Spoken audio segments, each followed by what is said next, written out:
last week we were talking about digital ID, and in Extra, we talked about the new regulations that are in place for getting, if you're a British citizen and want to travel to the EU. So let's just play a little excerpt from Extra last week. The other thing I wanted to mention following on from the digital ID segment there, you'll all be glad to know that the formal announcement is out. So the government press release, I'll just read it to you, you'll love it. From autumn 2024, the EU will be introducing a new digital border system to strengthen the security of its external Schengen border. The new registration process, called the Entry-Exit System, or EES for short, there you go, that's good stuff, is expected to be introduced in November. However, the EU has yet to confirm specific date for its introduction. It will apply to those travelling to the Schengen area, which encompasses all EU countries except from Cyprus and Ireland.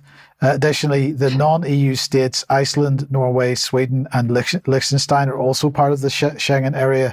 This will require most citizens of countries outside the EU to create a digital record and register their biometric details, such as providing fingerprints and having their photo taken as they enter the Schengen area. This should only take a few minutes for each person to do. British travellers will need to do this on their first visit to the EU after EES is introduced. Their records will be checked on point of entry into the Schengen area, verifying either their fingerprints or photographs. So there you go. Digital ID will, if you refuse to take part, will prevent you going to France, Germany or any other Schengen country. Now, I did receive an email from somebody suggesting that perhaps it was voluntary. It is absolutely not voluntary. But don't worry, if you think it's unfair that British citizens have to do this going to the EU, it works both ways, and Britain has its own similar scheme. It's not called the EES, such a brilliant acronym that, but it's called the Electronic Travel Authorization, and there's an app that you can get from the App Store or from the Play Store if you're on Android. And so anyone wishing to travel to the UK, except British and Irish citizens, will need permission to travel in advance of coming here. And this can be either through an ETA or an e-visa.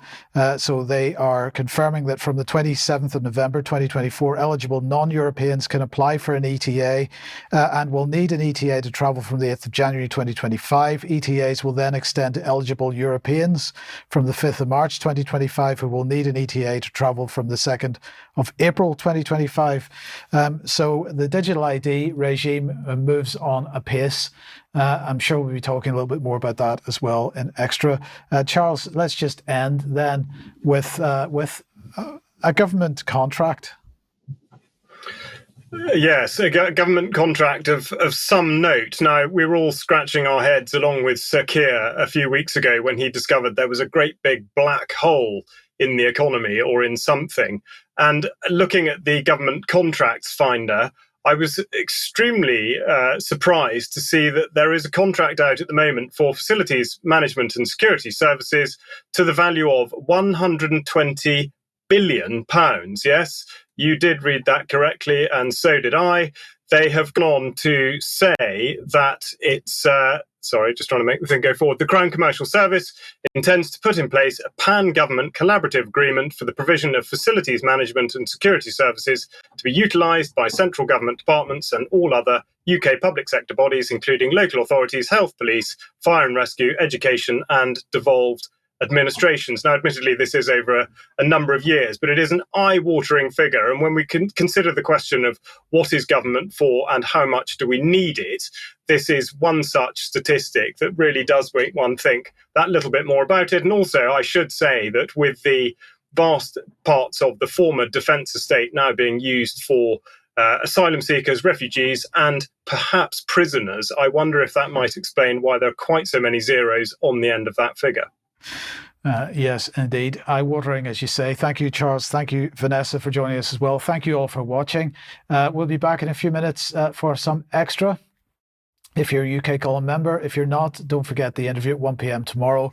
And we'll be back with more news at 1 p.m. on Friday. We'll see you then. Bye-bye.